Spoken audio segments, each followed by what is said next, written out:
UP के 17 लाख किसानों को होने जा रहा बड़ा फायदा, योगी सरकार मुफ्त में देगी बायो डीकंपोजर। यूपी के 17 लाख किसानों को बड़ा फायदा होने जा रहा है। योगी सरकार ने धान की पराली को बायो कंपोस्ट में बदलने के लिए किसानों को बायो डीकंपोजर उपलब्ध कराने का फैसला किया है। वायु प्रदूषण का अहम कारक बने फसल अवशेष के निस्तारण में ये बायो डीकंपोजर अहम है। आधिकारिक सूत्रों ने शुक्रवार को बताया कि सरकार पराली के प्रबंधन को लेकर बेहद गंभीर है और इसलिए कंप्रेस्ड बायोगैस प्लांट को प्रोत्साहित करने के साथ ही सरकार ने तय किया है कि वो धान की पराली को बायो कंपोस्ट में बदलने के लिए किसान को बायो डीकंपोजर उपलब्ध कराएगी। 2 करोड़ लोगों के लिए बड़ी खुशखबरी, सोली फ्री में खरीद सकेंगे एलपीजी सिलेंडर। पिछले साल नवंबर महीने में मुख्यमंत्री योगी आदित्यनाथ ने राज्य के लाभार्थियों को साल में 2 बार मुफ्त एलपीजी सिलेंडर देने की योजना का ऐलान किया। ये 2 मौके दिवाली और होली के होंगे। इसी के तहत दिवाली पर लाभार्थियों को फ्री सिलेंडर दिया गया। अब होली त्योहार पर भी लाभार्थी इसका लाभ उठा सकते हैं। इस योजना के तहत 1.75 करोड़ से ज्यादा पात्र परिवार हैं। एकेटीयू का निर्देश, कॉलेज वेबसाइट पर दें फीस का ब्यौरा। एकेटीयू ने सभी संबद्ध संस्थानों और कॉलेजेस को वेबसाइट पर फीस व अन्य शुल्क प्रदर्शित करने के निर्देश दिए हैं। निर्देश न मानने वालों पर कॉलेज पर नियमानुसार कार्रवाई की जाएगी। इस संबंध में सर्कुलर जारी कर दिया गया है। कुलपति प्रोफेसर जेपी पांडे ने बताया कि अक्सर देखने को मिलता है कि काउंसलिंग के दौरान निजी कॉलेज विद्यार्थियों को फीस व अन्य शुल्क कुछ और बताते हैं।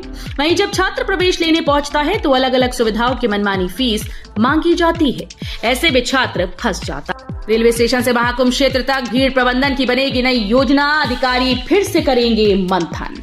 अगले वर्ष लगने वाले महाकुंभ मेले में 40 करोड़ से अधिक श्रद्धालुओं के प्रयागराज आने का अनुमान है। इसी आंकड़े को ध्यान में रखकर जिला प्रशासन और रेलवे प्रशासन अपनी तैयारियां कर रहा है। अभी तक 2019 कुंभ जैसे ही भीड़ प्रबंधन की व्यवस्था प्रयागराज के रेलवे स्टेशन पर किए जाने की तैयारी थी, लेकिन अब इसमें संशोधन होगा। इसके लिए रेलवे और जिला प्रशासन महाकुंभ के दौरान रेलवे स्टेशन से महाकुंभ क्षेत्र तक भीड़ प्रबंधन के लिए नई योजना तैयार करेगा। ग्वारीगंज से 25 रुपए में करें प्रयागराज व 30 रुपए में लखनऊ का सफर। लखनऊ प्रतापगढ़ प्रयागराज रेल ट्रैक पर संचालित प्रयागराज संगम स्पेशल ट्रेन से सफर करने वालों के लिए राहत भरी खबर है। अभी तक इस ट्रेन से गौरीगंज से प्रयागराज सफर करने के लिए 50 रुपए देने पड़ते थे, लेकिन अब महज 25 रुपए ही खर्च होंगे।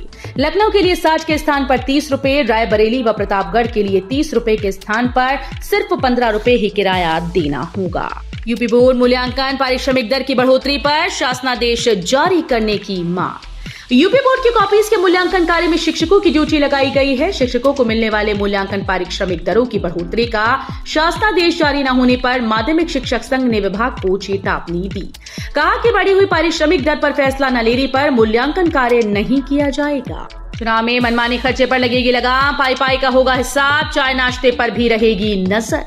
लोकसभा चुनाव में प्रत्याशी मनमानी खर्च नहीं कर सकेंगे। उन्हें निर्वाचन आयोग को पाई पाई का हिसाब देना होगा। आयोग ने प्रत्याशियों को वस्तुओं की मूल्य सूची जारी की। एक समोसा 8 रुपए, एक चाय 7 रुपए, लंच पैकेट के लिए 60 रुपए खर्च करने होंगे। इसके अलावा भोजन प्रति प्लेट 90 रुपए, पानी की बोतल 20 रुपए, लड्डू प्रति पीस 10 रुपए, कॉफी के लिए 15 रुपए खर्च कर सकेंगे। होली के मद्देनजर रोडवेज ने कसी कमर, 7 रूट्स पर 4 डिपो की 640 बसेस लगाई। होली के मद्देनजर रोडवेज ने कमर कस ली है। लोकल समेत 7 रूटों पर आज से 1 अप्रैल तक बरेली, रोहिलखंड, बदायूं और पीलीभीत डिपो की 640 बसेस का संचालन किया जाएगा। अगर किसी रूट पर बसेस की किल्लत या ब्रेकडाउन की समस्या रहती है तो इसके लिए संबंधित डिपो के ARM और वर्कशॉप के फोरमैन समेत सीनियर फोरमैन जिम्मेदार होंगे। सख्ती का सारी रिक्शा की बिक्री हुई आधी, ई ऑटो की 7 गुना बढ़ी। कानपुर में नेशनल हाईवे और कई प्रमुख चौराहों पर प्रतिबंध का ई रिक्शा की बिक्री पर तगड़ा असर दिख रहा है। इस साल के 3 माह में जहां 5,500 ई रिक्शा पंजीकृत हुए, वहीं ई ऑटो की संख्या 11,000 है। इसकी वजह से ई रिक्शा निर्माताओं से लेकर विक्रेता और फाइनेंसर तक तालाबंदी की कगार पर पहुंच गए हैं। अलीगढ़ में 28 मार्च से शुरू होंगे नामांकन, कलेक्ट्रेट में शुरू हुई तैयारी।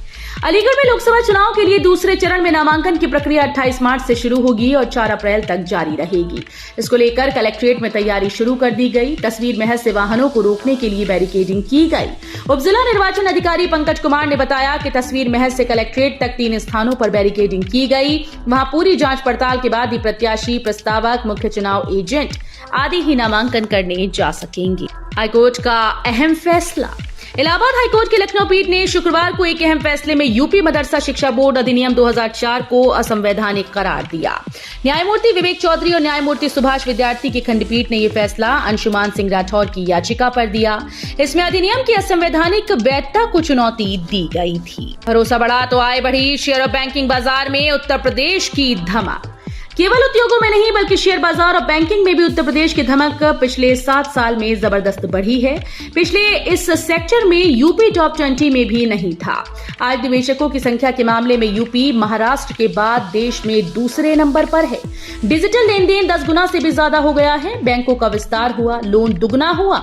इसकी प्रमुख वजह यूपी की बदली छवि, रोजगार बढ़ने से युवाओं के पलायन में कमी, गांव-गांव का बैंकिंग नेटवर्क से जुड़ना, वित्तीय जागरूकता अभियान, प्रदेश में लोगों की आय में बढ़ोतरी और युवा व महिलाओं को स्वरोजगार के लिए चलाए गए अभियान। मोबाइल या लैपटॉप से 5 मिनट में बनेंगे वोटर। मतदाता बनने के लिए अपने मोबाइल या लैपटॉप से 5 मिनट में आवेदन कर सकते हैं। चुनाव आयोग ऑनलाइन मतदाता फॉर्म भरने के कई विकल्प दे रहा है। यदि वोटर लिस्ट में नाम नहीं है तो बिना देरी आवेदन करें ताकि इस लोकसभा चुनाव में अपने पसंदीदा प्रत्याशी को वोट दे सके। भाजपा इंडिया गठबंधन की यूपी की इन 18 सीटों पर होगी असली परीक्षा। उत्तर प्रदेश की 80 सीटों में से 18 सीटें ऐसी हैं जहां बीते 2 चुनाव में कांटे का मुकाबला होता रहा है। इसमें सपा के गढ़ शामिल हैं। भाजपा की जद्दोजहद 2019 में सपा बसपा गठबंधन के द्वारा छीनी 9 सीटें वापस पाकर 80 का आंकड़ा हासिल करने की है। देखना दिलचस्प होगा कि इन 18 सीटों पर जो दलित वोट बैंक पिछले चुनाव में गठबंधन के साथ था वो इस बार बसपा के लिए क्या रंग दिखाता है। ताजमहल के दीदार संग उठाएं गुजराती व्यंजनों का स्वाद। आगरा में शुरू हुआ 10 दिन का फूड फेस्टिवल।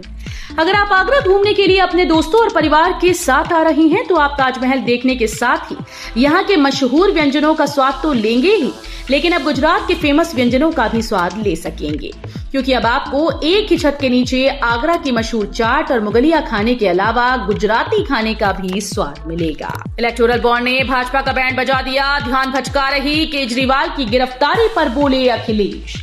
सपा अध्यक्ष अखिलेश यादव ने दिल्ली के मुख्यमंत्री अरविंद केजरीवाल की गिरफ्तारी को इलेक्टोरल बॉन्ड को लेकर हुए खुलासे से घबराई भाजपा की मुद्दों से ध्यान भटकाने की कोशिश करार देते हुए शुक्रवार को कहा कि भाजपा चाहे जितने नेताओं को जेल भेज दे, लेकिन जनता को जेल नहीं भेज सकती, जो आगामी लोकसभा चुनाव में उसे सबक सिखाएगी। शहर का ये चौराहा बनेगा सबसे सुंदर, जानिए क्या होंगी विशेषताएं।